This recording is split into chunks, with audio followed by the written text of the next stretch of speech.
We're going to talk about Explorer, how to use the Explorer, and this is a very important PE to me because if you don't know how to explore, you're not going to be highly successful with anything that you do. And all instrumentation kind of follows after good exploration techniques, so really get this down.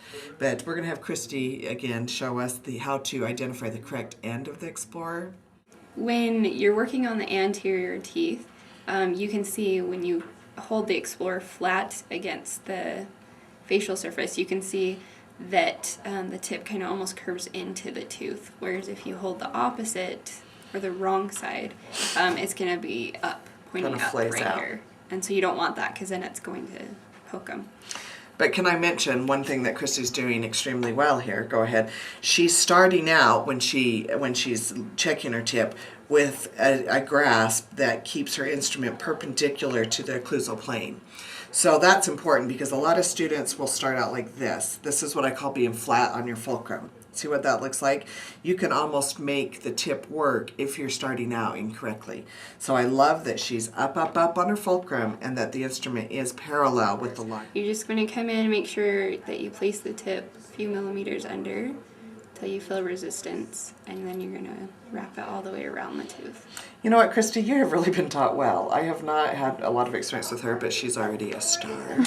Because what I like that she's doing is she is up on her fulcrum, but also she's leading with that toe. Because if you're going to go subgingival, you want that toe to be the first thing that enters. I liked what you were doing before. Right? I think it needs to be the first thing that enters the gingiva and the last thing out. So what Christy's doing well is she's not rocking the instrument like this, where the toe goes in first, but then it's the first thing out. And I don't know if you can even see, is my hand in the way?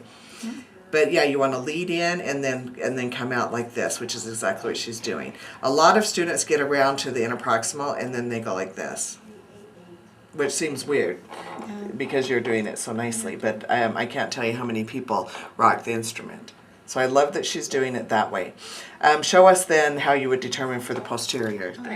When you want to check in for the going at the distal line angle. Well, first of all, tell us how you know you have the correct end. Okay, so you want to make sure that it's perpendicular with the tooth. What's it? The terminal shank. So you want to make sure, like with this one, you can kind of see that it's bending around. Is that right? Because I can't see. So with this one, it just stays completely perpendicular, which is what you're looking for. It meaning from here to here. Yes. Terminal shank. Yeah. So you start. Oh, and look again. She's leading with the toe.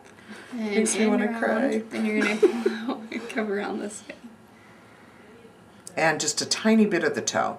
And then she's turning to come anterior to the anterior part of the tooth. Mm-hmm. Light pressure. Again, go ahead and do your exploratory stroke again. We want to make sure that we could remove the instrument from her grasp while she's doing that.